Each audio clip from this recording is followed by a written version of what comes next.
ইরানের মনোবল ভেঙে দিতে একের পর এক পরিকল্পিত হামলা চালাচ্ছে যুক্তরাষ্ট্র ও ইসরায়েল। আর তাতে শুরুতে আলী খামেনিকে শহীদ করেও ক্ষান্ত হয়নি তারা। এরপর ইরানের চেয়ে নিজেদের শক্তিশালী প্রমাণ করতে হঠাৎই ইরানের শীর্ষ নিরাপত্তা কর্মকর্তা আলী লারিজানি এবং সুলাইমানকে পরিকল্পিতভাবে হত্যা করে ট্রাম্প ও নেতানিয়াহুর বাহিনী। এই হত্যাকাণ্ডের মাধ্যমে ইরানের মনোবল ভেঙে দিয়ে তাদের দুর্বল করতে চেয়েছিল তারা, কিন্তু তাদের সে আশায় গুড়ে বালি।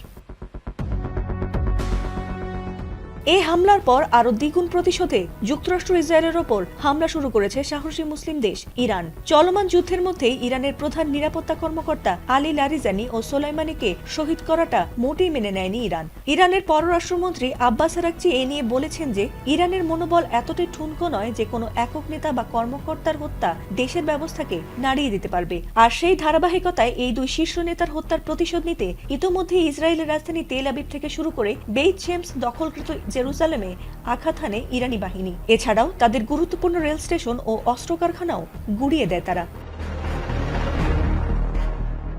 এছাড়াও ইরানের বিপ্লবী গার্ড বাহিনী আইআরজিসি জানিয়েছে লারিজানির মৃত্যুর প্রতিশোধ হিসেবে তেল আবিব শহরে 100-টিরও বেশি লক্ষ্যবস্তুতে হামলা চালানো হয়েছে। আর এতে হতাহত হয়েছে 2 শতাধিক ইসরায়েলি। অপারেশন ট্রু প্রমিস 4 এর 61তম ধাপে এসব হামলা চালানো হয় বলে জানিয়েছে তারা। বহু ওয়ারহেড বিশিষ্ট খোররাম শাহ 4 ও কাদর ক্ষেপণাস্ত্রের পাশাপাশি এমাদ ও খেইবার শেখান প্রজেক্টাইল ব্যবহার করে লক্ষ্যবস্তুতে হামলা চালানো হয়েছে। এছাড়াও এই তীব্র ও দ্রুতগতির হামলায় খোররাম শাহ 4 ও কাদর ক্ষেপণাস্ত্র দখলকৃত ভূখণ্ডের কেন্দ্রস্থলে 100-টিরও বেশি সামরিক ও নিরাপত্তা স্থাপনায় কোনো বাধা ছাড়াই আঘাত এনেছে। আর তাতে 230 জনেরও বেশি ইসরায়েলি নিহত বা আহত হয়েছে বলে জানিয়েছে বিপ্লবী গার্ড বাহিনী।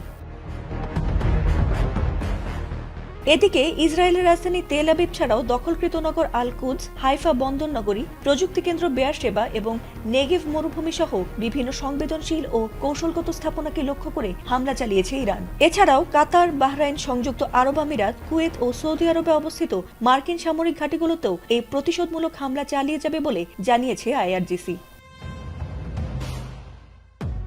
ফাতিমা সুলতানা, এটিএন বাংলা।